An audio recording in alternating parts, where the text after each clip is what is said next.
বাড়িতে গেস্ট এলে অথবা নিজেদের জন্য খুব সহজেই রেস্টুরেন্ট স্টাইলের হাক্কা নুডলস বানিয়ে নেওয়া যেতে পারে। প্রথমে নুডলস বয়েল করে জল ঝারিয়ে নিয়ে অল্প তেল অ্যাড করে মিশিয়ে রাখতে হবে। এদিকে লোহার কড়াতে নুন, অল্প গোলমরিচ আর সয়া সস দিয়ে চিকেনটাকে ভেজে তুলে রাখবো।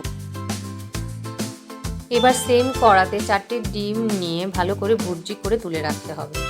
সামান্য তেল অ্যাড করে আদা রসুন কুচি অ্যাড করে তার মধ্যে পেঁয়াজ কুচি অ্যাড করে ভালোভাবে নাড়িয়ে ভেজে নিয়ে বিনস আর গাজর কুচিটাও অ্যাড করে দিতে হবে।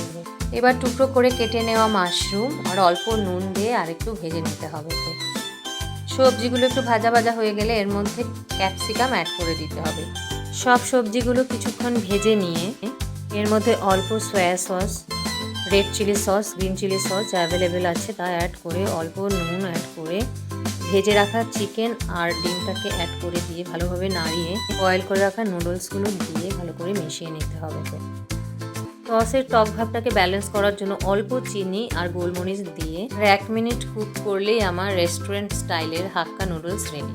এটি দেখতে যেমন বেশ কালারফুল লাগছে, খেতেও কিন্তু দুর্দান্ত হয়েছে। আমার এই প্রসেস ফলো করে বাড়িতে অবশ্যই তোমরা ট্রাই করবে, আর যদি বাড়িতে প্রন থাকে অবশ্যই এর মধ্যে অ্যাড করে দেবে, তাহলে একদমই রেস্টুরেন্ট স্টাইলের হাক্কা নুডলস।